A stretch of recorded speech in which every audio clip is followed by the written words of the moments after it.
मेरा पति मेरी बहुत ज़्यादा देखभाल करता था।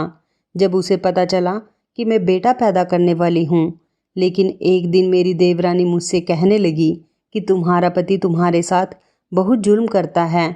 मैंने फ़ौरन देवरानी को कहा कि मेरा पति तो मेरी बहुत ज़्यादा देखभाल करता है और जब तक मैं गहरी नींद में नहीं सो जाती वो मेरे पास ही बैठा रहता है। तो देवरानी कहने लगी कि आज रात को अपना मुंह धोकर सोना। रात में मुझे नींद नहीं आ रही थी, इसलिए मैं आंखें बंद करके लेट गई, लेकिन थोड़ी देर बाद मेरे पैरों तले से ज़मीन निकल गई जब देखा कि मेरा पति, मेरा नाम रूबी है और मैं एक साइकेट्रिस्ट यानी मनोचिकित्सक हूँ। मेरी उम्र 27 साल है और मैं एक खाते पीते अच्छे घराने से ताल्लुक़ रखती हूँ। मैंने अपने घर में पैसों की कभी कमी नहीं देखी।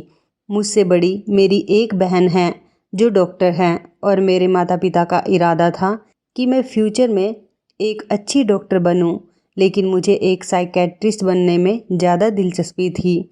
शुरू से ही इंसान के हालात को लेकर शक का शिकार रहा करती थी और मैं बहुत शौक़ से अपने इस काम को कर रही थी।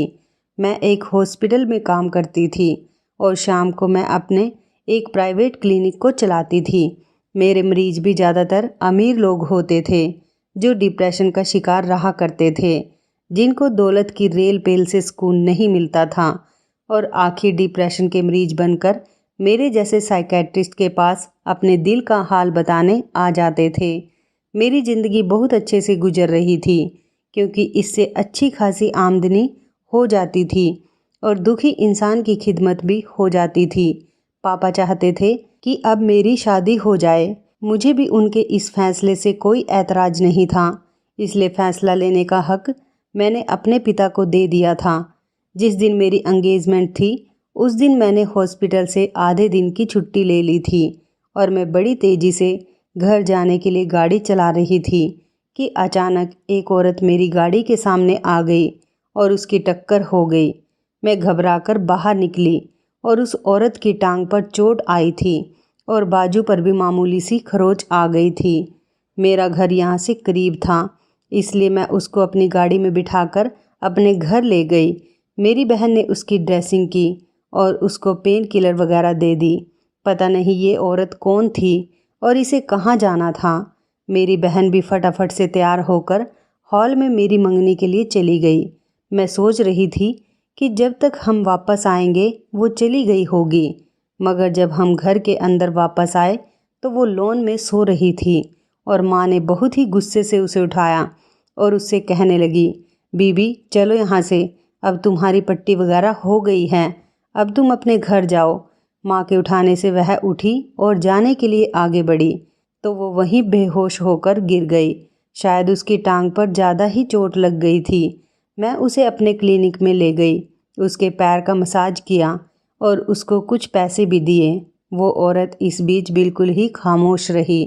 मैंने ड्राइवर को कहा कि उसे उसके घर छोड़ आए, क्योंकि उसे मेरी गाड़ी से ही चोट लगी थी तो मेरा फ़र्ज़ बनता था कि उसको अच्छे से कुछ देकर और उसकी पट्टी वगैरह कराकर उसे उसके घर भेज दूं।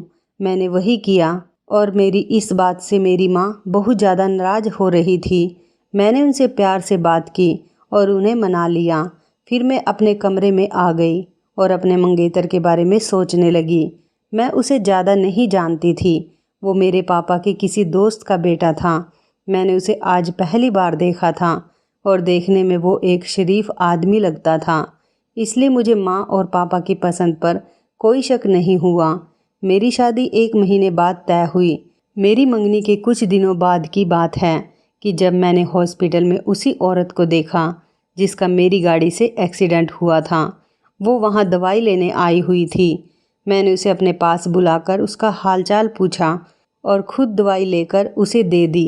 वो कुछ दिनों तक वहाँ आती रही। इसी दौरान मेरी उससे अच्छी खासी बातचीत होने लगी थी। फिर उसने आना छोड़ दिया और मैं भी अपनी ज़िंदगी में बिजी हो गई। शादी से पहले 2-3 बार मेरे मंगेतर से मुलाकात हुई। तब मैं सोच में पड़ गई थी, वो मुझे ज़रूरत से ज़्यादा ही अच्छा लगा था या फिर मेरे सामने अच्छा बनने की कोशिश कर रहा था। मैं समझ नहीं पा रही थी। घर आकर जब मैंने अपनी माँ को ये सब कुछ बताया तो मेरी माँ कहने लगी, तुम बेकार ही उस पर शक कर रही हो। उसका पूरा ख़ानदान बहुत अच्छा और शरीफ है। मैंने भी अपनी माँ की बात मानकर सब कुछ हालात पर छोड़ दिया। सोचा जो होगा देखा जाएगा। मेरे माता पिता मेरे लिए जो भी करेंगे अच्छा ही करेंगे। देखते ही देखते मेरी शादी का दिन भी आ गया। पता नहीं क्यों लड़कियों को शादी के नाम पर जो खुशी होती है वो मुझ में कहीं नहीं थी। मैंने बहुत खुश होने की कोशिश की, लेकिन मैं किसी रोबोट की तरह ही रुखसत हुई जिसके अंदर कोई खुशी ही नहीं थी। लेकिन मेरे सारे एहसास अपनी ससुराल में कदम रखते ही जाग उठे जब मैंने मेरे सामने रस्म करती हुई एक औरत को देखा और उसे देखकर मैं हैरान रह गई। वो वही लड़की मुस्कान थी जो मुझसे अस्पताल में मिलती रही थी, वही जिसका एक्सीडेंट मेरी गाड़ी से हुआ था। मैंने उसे देखते ही उससे पूछा कि तुम यहाँ?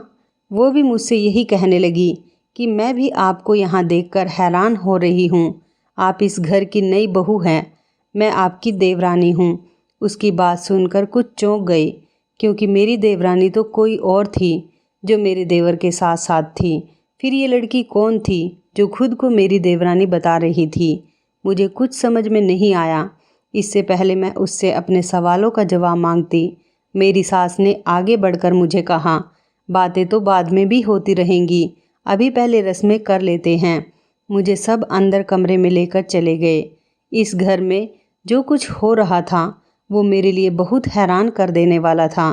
पहले तो ये बात मुझे खटक रही थी कि बड़े भाई की शादी अभी हुई नहीं थी और छोटे भाई की पहले हो गई थी, और अब मुझे ये पता चला था कि मेरे देवर की 2 पत्नियां हैं और ये बात मेरी सास ने छुपा रखी थी। शादी की रात मेरा पति मेरे कमरे में आया। उसने मुझसे हाय हेलो की और तमीज़ से मेरे पास बैठ गया। ये देखकर मुझे खुशी हुई कि चलो मेरा पति एक अच्छा और शरीफ आदमी है। मैंने उससे सबसे पहला सवाल मुस्कान के बारे में किया। मेरे पति ने मुझे बताया कि वो मेरे भाई की पहली पत्नी हैं। मैंने हैरानी से उनसे पूछा कि पहली पत्नी के होते हुए दूसरी पत्नी की क्या जरूरत पड़ गई आपके भाई को? मुस्कान का भोला भाला चेहरा मेरी आंखों के सामने आने लगा, जिस पर इतना बड़ा जुल्म हुआ था। मेरा पति मुझसे कहने लगा, मैं तो 1 महीना पहले ही विदेश से यहाँ पर आया हूँ, इसलिए घर के बारे में मैं कुछ नहीं जानता, ना ही किसी की पर्सनल लाइफ में इंटरफेयर करने का मुझे शौक़ है। अब तुम आ गई हो ना, खुद पता कर लेना। मैं मुस्कुराने लगी। मैं एक साइकेट्रिस्ट थी, लेकिन इस घर में आकर मैं खुद ही उलझ कर रह गई थी। इस घर के लोगों की हालत क्या समझ थी? मेरी हालत खुद उलझ कर रह गई थी। मेरी सास और मेरी देवरानी ज़्यादातर मुस्कान पर जुल्म करती थी। इस पर मुझे बहुत गुस्सा आता था। वो बेचारी सुबह सवेरे उठकर घर के काम करने शुरू कर देती थी, मगर फिर भी घर का कोई भी आदमी उससे सीधे मुंह बात तक नहीं करता था। बेचारी बहुत ज़्यादा सीधी सादी थी, किसी के आगे अपनी जुबान नहीं खोलती थी, लेकिन उसका पति तक उसे कुछ नहीं समझता था। मैंने मुस्कान से पूछा कि आखिर ये सब क्या है?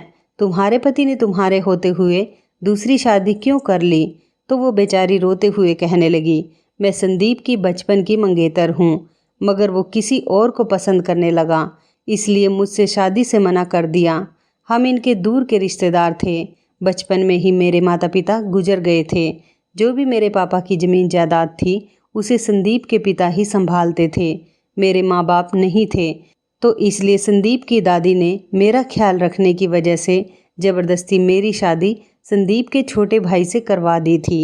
लेकिन इस आदमी ने और उसकी माँ ने मुझे कभी भी अपना नहीं समझा, और दादी के देहांत के बाद इसने अपनी पसंद की लड़की से शादी कर ली। जब से मेरी शादी हुई है मैं तो इस घर में नौकरानी की तरह ही रहती आई हूँ। मुझे तो इन सब की आदत हो गई है। मुस्कान की कहानी सुनकर मुझे उससे बहुत ज़्यादा हमदर्दी होने लगी। अब मेरी उससे अच्छी खासी दोस्ती हो गई थी। मेरी सास और मेरी दूसरी देवरानी को ये सब कुछ पसंद नहीं था, मगर मुझे भी कोई परवाह नहीं थी। जब मैं अपने क्लिनिक से थकी हारी शाम को घर वापस आती तो मुस्कान मेरे लिए गरम गरम खाना लेकर आ जाती। सुबह में मेरे कमरे की सफाई भी वही करती थी। मैं अपनी शादी के बाद खुश थी।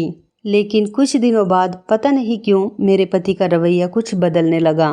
पता नहीं उनको मुझसे क्या दिक्कत थी। छोटी छोटी बातों पर वो मुझसे लड़ने के जैसे बहाने ढूंढने लगे।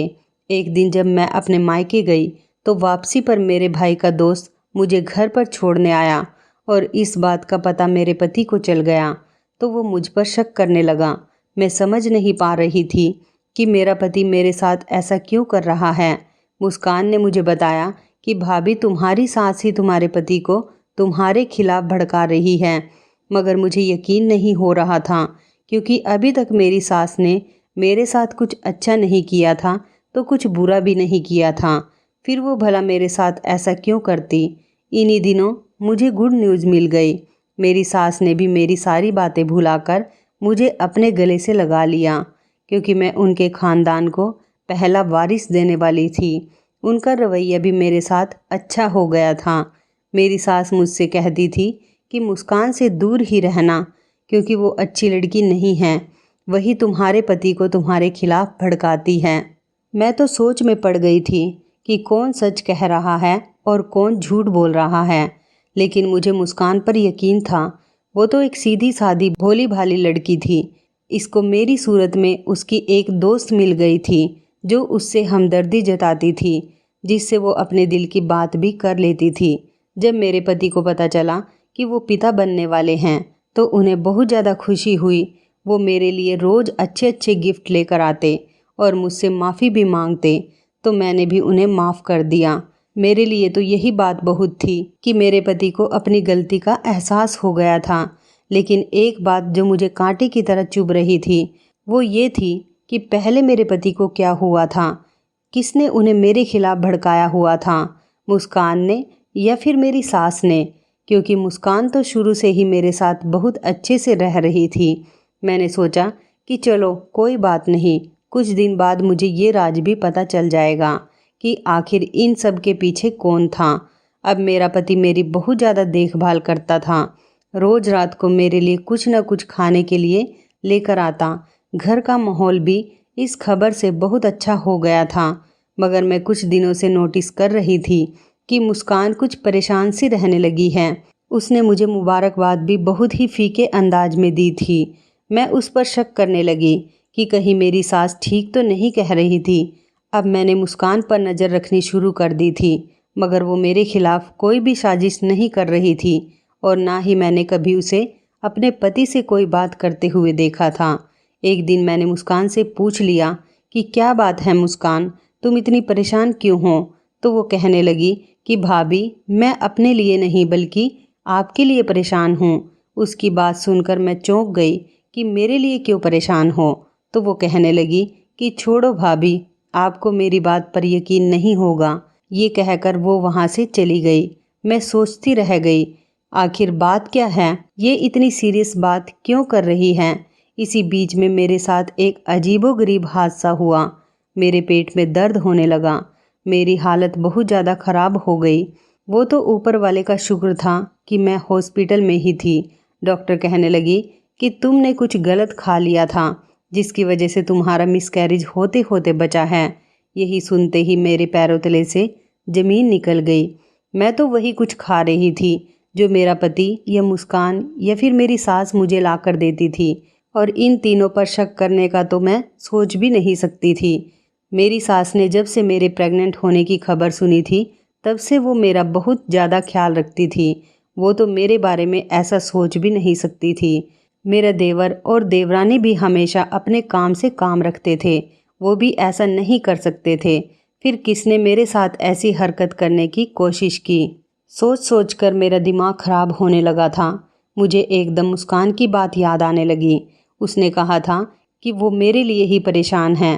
फिर उसने मुझसे एक बार ये भी कहा था कि भाभी आप अपना ख्याल रखा करो। तो मैंने उसकी बातों को सीरियसली नहीं लिया और मेरे साथ ये हादसा होते होते बचा। मैं अपने घर चली गई और मैंने किसी को भी कुछ नहीं बताया कि मेरे साथ क्या हुआ है। मैं जाते ही मुस्कान के पास गई और उससे पूछने लगी कि तुम क्या कह रही थी, मेरे साथ कोई गलत करने की कोशिश कर रहा है। मैं सोच रही थी कि वो मेरी सास पर इल्ज़ाम लगाएगी कि उसने मेरे साथ गलत करने की कोशिश की है।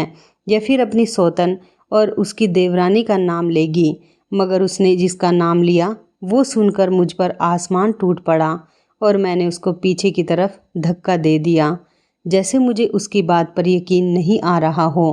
वो कहने लगी कि भाभी, आपका पति ही आप पर जुर्म करता है। मैंने अपनी देवरानी से कहा कि ऐसा नहीं हो सकता, मेरे पति मेरे साथ कुछ गलत नहीं कर सकते। वो मेरी बहुत ज़्यादा देखभाल करते हैं। वो रात को तब तक नहीं सोते जब तक मैं गहरी नींद में नहीं सो जाती।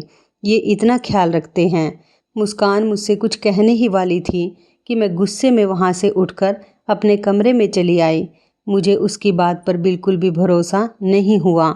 मेरा पति मेरे साथ ऐसा कैसे कर सकता है? वो तो इतना खुश है और मेरी इतनी देखभाल भी करता है, मुझसे इतना प्यार करता है। वो ऐसा कुछ कर ही नहीं सकता। मैंने मुस्कान की बात पर भरोसा नहीं किया और उससे बातचीत करनी बंद कर दी। एक दिन जब मैं अपने हॉस्पिटल जाने लगी तो वो कहने लगी कि भाभी, आपको मेरी बात पर भरोसा नहीं है, लेकिन सच यही है, आपका पति ही है जो आप पर जुर्म करता है। ये जो आपकी इतनी देखभाल करता है वो सब कुछ एक नाटक है। उसे ये बच्चा ही नहीं चाहिए। मैंने खुद उसे फ़ोन पर बात करते हुए सुना था। वो रोते हुए मुझसे कहने लगी कि भाभी, मेरी बात का यकीन करो, मैं हरगिज़ भी झूठ नहीं बोल रही। मुझे आपसे झूठ बोलकर क्या मिलेगा? मैं तो आपके भले के लिए कह रही हूँ। मैंने अपने दिल में सोचा कि ये तो मेरे साथ भला कर रही है, उसे मेरे पति के खिलाफ झूठ बोलकर आखिर क्या मिलेगा? उसका क्या फ़ायदा होगा हम मियाँ बीवी को लड़वा कर? मैंने उससे कहा कि चलो ठीक है, मैं अपने पति पर नज़र रखूँगी। अब मैंने अपने पति की हर हरकत पर नज़र रखनी शुरू कर दी। वो क्या करता है, किससे बात करता है और कहाँ जाता है, किससे मिलता है, मैंने उसकी सब हरकतों पर ध्यान देना शुरू कर दिया। लेकिन मुझे ऐसा कुछ भी पता नहीं चला जिसके बलबूते पे मैं उस पर कोई शक करती। वो इसी तरह मेरी देखभाल करता था। मेरे लिए रोज़ नई से नई चीज़ें खाने के लिए लाता था। यहाँ तक कि उसने अपने होने वाले बच्चे के लिए अभी से शॉपिंग करनी भी शुरू कर दी थी। मैंने छुट्टी वाले दिन भी उसे कहीं बाहर जाते हुए नहीं देखा। उसका फ़ोन भी चेक किया, लेकिन सब कुछ ठीक था। शायद मुस्कान को ही गलतफहमी हुई होगी। वो बिना वजह ही शक कर रही होगी। मैंने उससे सख्ती से कहा, आज के बाद मेरे पति के खिलाफ तुम मुझसे कुछ भी बात मत करना। मैं तुमसे कोई भी ऐसी वैसी बात नहीं सुनूं। मैंने उससे बहुत गुस्से में ये बात कही थी। वो रोने लगी और कहने लगी कि भाभी, तुम तो घर में आने से पहले ही मुझे जानती हो, मेरी आदत को अच्छे से जानती हो। मैंने कभी अपने पति और सौतन के खिलाफ आपको कुछ नहीं बताया, तो तुम्हारे पति के खिलाफ अपनी तरफ से बातें क्यों करूँगी? मैं सच कह रही हूँ, तुम्हारा पति तुम्हें धोखा दे रहा है। तुम्हें मेरी बात पर भरोसा नहीं है? तुम एक काम करना, आज रात अपना मुंह धोकर सोना, तुम्हें अपने पति की सारी सच्चाई पता चल जाएगी। मैंने कहा ठीक है, तुम्हारे कहने पर ये भी कर लेती हूँ। रात को अपने पति के आने से पहले मैंने अपना मुंह धो लिया और लेट गई। उसने रोज़ की तरह ऑफिस से आने के बाद मेरे पास बैठकर मेरा सर दबाया और मैंने आंखें बंद कर ली ताकि उसे ऐसा लगे कि मैं गहरी नींद में सो चुकी हूँ, जैसे मेरे साथ रोज़ होता था। लेकिन आज मुझे नींद नहीं आ रही थी। मैं जाग रही थी ताकि मैं अपने पति का राज जान सकूं। कुछ देर ही हुई थी कि अचानक मेरी तो जान ही निकल गई जब मैंने अपने पति को एक इंजेक्शन तैयार करते हुए देखा। उसने इंजेक्शन से वो दवाई पानी में इंजेक्ट की। मेरी आदत थी कि मैं रात में अक्सर उठकर पानी पीती थी। उसने उस पानी में वो दवाई इंजेक्ट की और सोने के लिए लेट गया। मैं जाग रही थी और हैरान हो रही थी कि अचानक से फ़ोन की घंटी बजी। उसने कॉल रिसीव की और कहने लगा कि हाँ, मुझे याद है, सुबह 10 बजे मैं पहुंच जाऊंगा। अब मैं अपने पति के सोने का इंतज़ार कर रही थी और जब मुझे लगा कि मेरा पति सो चुका है तो मैं जल्दी से उठी और डस्टबिन से इस इंजेक्शन के डिब्बे को निकाल कर उसका नाम पढ़ा तो मेरी आंखों के आगे अंधेरा छा गया। यानी मुस्कान जो कह रही थी वह सब कुछ सच था। मेरा पति मुझे धोखा दे रहा था। वो ऐसी दवाई थी जिसके रोज़ाना के इस्तेमाल से मैं इस बच्चे को खो देती। एक बाप आखिर ऐसा कैसे कर सकता है? इतना जालिम कैसे हो सकता है कि एक मासूम की जान ले ले जो अभी इस दुनिया में आया ही नहीं था। मुझे विश्वास होने लगा कि वो रोज़ मुझे सोने के बाद यही दवाई देता है। आज की सारी रात मेरी यही सोचते सोचते हुए गुजरी कि वो भला मेरे साथ ये सब क्यों कर रहा है, या फिर इसकी ज़िंदगी में कोई और औरत है। यही वजह हो सकती थी, वरना वो मुझे धोखा क्यों देगा। कौन है आखिर वो औरत। यही सोचते सोचते मुझे याद आया कि मेरे पति ने 10 बजे किसी से मिलने का वादा किया था। मैंने सोचा कि मैं इसका पीछा करके पता कर लूँगी कि वो किससे मिलने जा रहा है। अगली सुबह जब मैं उठी तो सबसे पहले मुस्कान मेरे पास आई और मुझसे कहने लगी कि भाभी, आपको कुछ पता चला।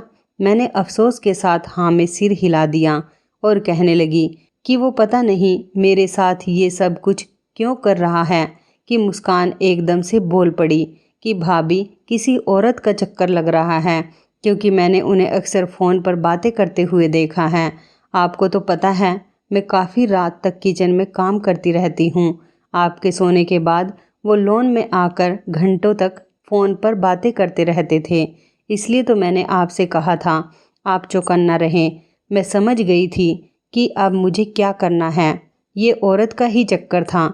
10 बजे से पहले जब मेरा पति घर से बाहर निकला तो मैं भी उसके पीछे पीछे बाहर निकल गई।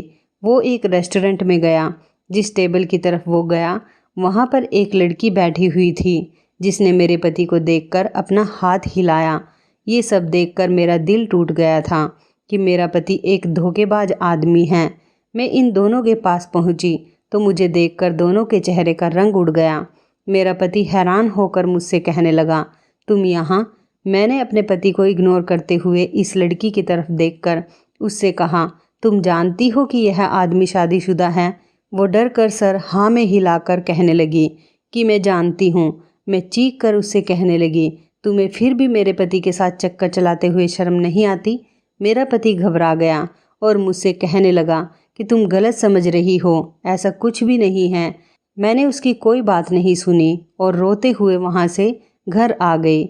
मुझे कुछ समझ नहीं आ रहा था कि अब मुझे क्या करना चाहिए।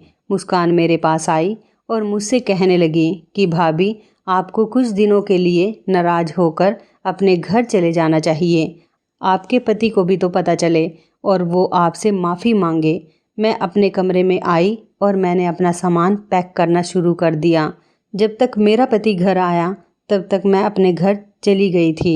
मुझे पूरी उम्मीद थी कि मेरा पति मुझे मनाने ज़रूर आएगा, मगर 2 हफ्ते गुजर गए थे लेकिन किसी की कोई खबर ही नहीं मिली थी। मैंने भी गुस्से में उन्हें फ़ोन नहीं किया। अब तक जो कुछ भी हुआ था वो बहुत बुरा था, लेकिन मुझे एक बात समझ में नहीं आ रही थी कि वो गलती पर होने के बावजूद भी मुझे लेने क्यों नहीं आया।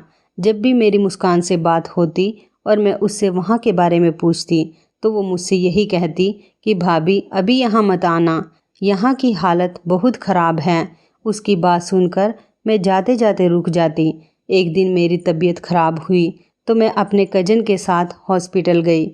वापसी पर हम दोनों को भूख लगने लगी तो वो कहने लगा कि चलो ऐसा करते हैं कि यहाँ कुछ खा लेते हैं। हम दोनों एक रेस्टोरेंट में आ गए। वहाँ बैठकर जैसे ही मैंने इधर उधर नज़र दौड़ाई तो मुझे अपना पति नज़र आया। वो मुस्कान के साथ बैठकर खाना खा रहा था। ये मंजर देखकर मेरे पैरों तले से ज़मीन निकल गई। मैंने अपना फ़ोन निकाला और मुस्कान को फ़ोन मिलाया। मैं जानना चाहती थी कि वह मुझसे सच बोलती है या फिर झूठ, क्योंकि उसे अपने पति के साथ देखकर मेरे तो होश उड़ गए थे। जब मैंने उससे पूछा कि मुस्कान, तुम कहाँ हो, तो वो कहने लगी, भाभी, आपके पति यानी मेरे जेठ जी के साथ बाहर आई हूँ, क्योंकि घर में उनसे बात नहीं कर सकती। मैंने हैरानी से पूछा कि कैसी बात, तो कहने लगी, भाभी, तुम्हारी बात ही करूँगी। मैं उन्हें यहाँ ये बात समझाने लेकर आई हूँ कि वो आपको मनाकर घर वापस लेकर आ जाए। मैंने फ़ोन काट दिया और मैं खुद पर शर्मिंदा होने लगी कि मैंने क्यों मुस्कान पर शक किया। मैं अपने पति के सामने नहीं जाना चाहती थी, इसलिए मैं वहाँ से उठ गई। दिन ऐसे ही गुजर रहे थे। 1 महीना गुजर गया था, मगर ससुराल वालों की कोई खबर नहीं थी। माँ ने मशवरा दिया कि एक बार खुद जाकर देखो कि वहाँ पर क्या चल रहा है।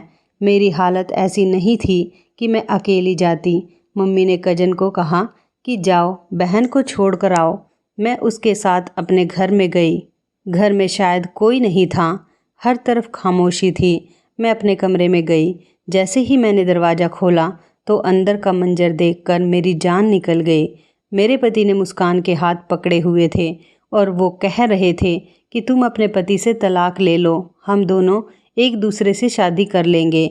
मैंने तालियां बजाई और कहा कि मेरी पीठ पीछे ये सब कुछ चल रहा था।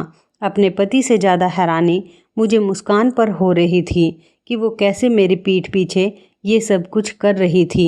उसने मेरे साथ धोखा किया था। वह मुझे देखकर बेहद घबरा गई। वह मेरे पास से निकलकर बाहर जाने लगी तो मैंने उसका हाथ पकड़कर उसे रोक लिया और कहा कि तुम कहाँ जा रही हो? सारा खेल तो तुमने ही शुरू किया है। अब सच्चाई बताए बिना कहाँ भाग रही हो? शोर सुनकर मेरी सास और देवर भी अपने कमरे से निकलकर आ गए। मैंने कहा, पूछिए इस मुस्कान से मेरे पति के कमरे में उसके हाथ में हाथ दिए क्या कर रही थी? मुस्कान अब ठीक से खड़ी हुई और कहने लगी, तुम्हारा पति था मगर अब नहीं रहेगा, ये अभी तुम्हें तलाक दे देगा। मैंने भी उससे कहा कि अभी इस हालत में तलाक नहीं हो सकता और तलाक तो मैं खुद लूँगी, मगर पहले तुमसे पूछना चाहूँगी कि मेरा घर खराब क्यों किया। मेरा पति गुस्से में कहने लगा कि तुम्हारा घर मुस्कान की वजह से नहीं बल्कि तुम्हारे इस आशिक की वजह से बर्बाद हुआ है जिसके साथ तुम इस वक्त खड़ी हो। उसने मेरे साथ आए कजन को देखकर कहा तो मैं दंग रह गई कि वो ये क्या कह रहा था, ऐसा कैसे सोच सकता था। मैंने एक नज़र उसको देखा और अपने कजन का हाथ पकड़कर कहा कि जिसके साथ तुम मुझे जोड़ रहे हो वो मेरा भाई है। सुनकर मेरे पति ने बेयकीनी से मुस्कान को देखा जो नज़रें चुरा रही थी और कहने लगा, मगर मुस्कान ने तो कहा था कि। अब मुझे सारा खेल समझ आ गया। सास ठीक कहती थी, वह मुस्कान ही थी जो शुरू से इस खेल में शामिल थी। मैंने अपने पति से कहा, ये आपको मेरे खिलाफ और मुझे आपके खिलाफ करती रही। इसके कहने पर ही मैं घर छोड़कर गई थी। इसने कहा था कि तुम्हारा पति तुम पर जुर्म करता है। मुस्कान की तो हालत ही खराब हो गई थी। वो सोच रही थी कि किसी तरह यहाँ से भागकर चली जाऊं। मेरी सास आगे बढ़ी और उसे थप्पड़ मारते हुए कहा कि चुप क्यों खड़ी है, जवाब क्यों नहीं देती कि ये सब कुछ तुमने क्यों किया है। वो एकदम ज़ोर से चिल्लाई और कहने लगी कि हाँ मैंने ये सब कुछ किया है। इस सारे खेल के पीछे मैं ही थी। मैं चाहती थी कि दोनों का घर बर्बाद हो जाए। बचपन से अपने साथ नाइंसाफ़ियाँ होते देखती आ रही हूँ। हर कोई मुझसे ज़्यादा इस घर में बेटों को अहमियत देता है। ना मेरे माता पिता को कोई पूछता था, ना उनके मरने के बाद किसी ने मेरी फ़िक्र की। मैं बचपन से ही संदीप को पसंद करने लगी थी, मगर ये दूसरे देश चला गया। इसके जाने के बाद दादी ने ज़बरदस्ती मेरी शादी घर के छोटे बेटे से कर दी ताकि मैं अपने पापा की जायदाद लेकर कहीं चली ना जाऊं। अगर सब लोग मेरे साथ अच्छा बर्ताव करते तो मेरे अंदर ये नफ़रत पैदा ही ना होती। मुझे तो कभी इस घर की बहू ही नहीं माना गया, बल्कि मेरे पति की उसकी पसंद से दूसरी शादी करवा दी गई। मैं तो यहाँ एक नौकरानी बनकर रह गई। जब ये बाहर से आया तो मेरी पुरानी मोहब्बत जाग उठी, लेकिन मेरे सोचने से पहले ही मेरी सास ने इसकी शादी तुमसे करवा दी। मैं इसे अपनी मोहब्बत के बारे में कुछ बता ही नहीं सकी। वही तो मेरे साथ अच्छे से पेश आता था। जब सब लोग मेरे खिलाफ होते थे तो एक वही था जो मेरा ख्याल करता था, इसलिए अब ये मुझे अपनी ज़िंदगी में चाहिए था। मेरी सास ने मुझे मंगनी पर ले जाने से भी मना कर दिया। उसी दिन से मैंने सारी प्लानिंग शुरू कर दी थी। मुझे कैसे इस लड़की को इस घर से निकालना है। मैं मंगनी वाले दिन जानबूझकर इसकी गाड़ी से टकराई थी और फिर हॉस्पिटल में भी जानबूझकर उससे मिलती रही ताकि इन दोनों की शादी से पहले हमारी अच्छे से जान पहचान हो जाए और वो मुझ पर आंखें बंद करके भरोसा करने लगे। जैसे ही रूबी दुल्हन बनकर इस घर में आई, मैंने अपने प्लान पर काम करना शुरू कर दिया। उसे अपनी सास और सौतन के खिलाफ करना शुरू कर दिया। साथ ही मैंने संदीप को भी इसकी पत्नी के खिलाफ करना शुरू कर दिया। संदीप मेरी बात पर बहुत ज़्यादा भरोसा करता था, इसलिए उसका मूड अपनी पत्नी की तरफ से ख़राब रहने लगा। मैंने उससे कहा कि तुम्हारी पत्नी अपने कजन से शादी करना चाहती थी, इसलिए वो तुम्हारे साथ खुश नहीं है। जल्दी ही मैं इसको इसकी पत्नी के खिलाफ चढ़ा देती कि वो अपनी पत्नी को तलाक दे देता, लेकिन इससे पहले ही रूबी की प्रेगनेंसी की खबर मिल गई। अब वो अपने बच्चे की खबर सुनते ही ये सब कुछ भूल गया और अपनी पत्नी पर पहले की तरह भरोसा करने लगा। ये देखकर मुझे लगा कि सब कुछ खत्म हो गया है। इसलिए अब मैंने सोचा पत्नी को उसके पति के खिलाफ करना पड़ेगा। मैंने रूबी से कहा कि तुम्हारा पति तुम पर जुर्म करता है।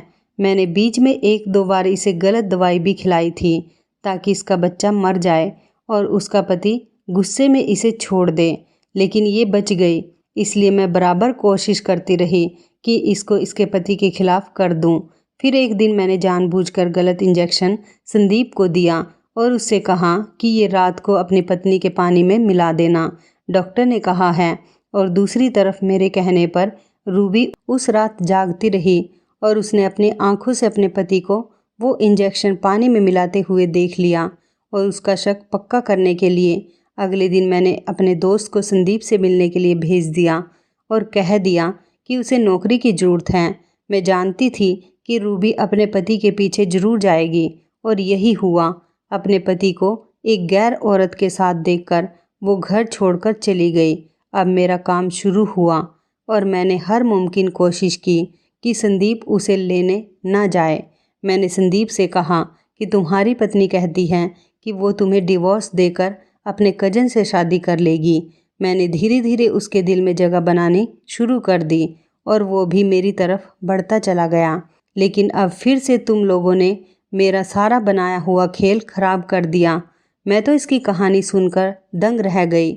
उसकी तन्हाई ने उसे नफ़रत करने वाला बना दिया था।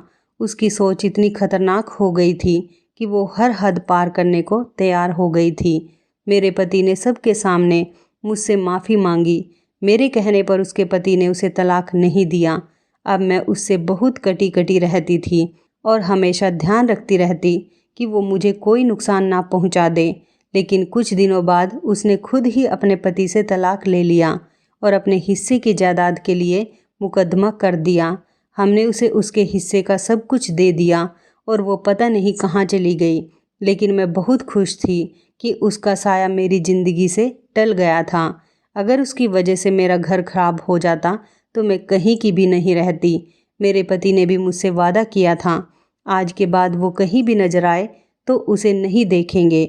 मेरे यहाँ बेटी पैदा हुई थी और हम सब लोग बहुत खुश थे। मुझे उम्मीद थी कि अब आगे मेरे साथ कुछ भी गलत नहीं होगा, क्योंकि जो बुरा करने वाली थी वो हमेशा बहुत दूर जा चुकी थी। तो इस कहानी के बारे में आपकी क्या राय है, कमेंट करके ज़रूर बताइएगा। दोस्तों, आपको हमारी ये मज़ेदार कहानी कैसी लगी, आप हमें कमेंट बॉक्स में ज़रूर बताएं। यदि आपके पास भी ऐसी कोई प्यारी सी कहानी है या फिर ऐसी कोई कहानी जिससे कुछ शिक्षा मिले तो आप हमारे साथ उसको ज़रूर शेयर करें। दोस्तों, यदि आपको हमारी ये वीडियो अच्छी लगे तो आप हमारी इस वीडियो को लाइक शेयर ज़रूर करें और ऐसी ही दिल को छू लेने वाली प्रेरणादायक कहानियाँ सुनने के लिए हमारे चैनल को भी सब्सक्राइब करें। यदि आप हमें फेसबुक पर देख रहे हैं तो आप हमारे फेसबुक पेज को लाइक और फॉलो ज़रूर करें। तो दोस्तों, फिर मिलते हैं ऐसी ही ज़बरदस्त कहानी या टिप्स के साथ नई वीडियो में। तब तक के लिए धन्यवाद। आप सभी अपना ख्याल रखना। आपका दिन शुभ व मंगलमय हो।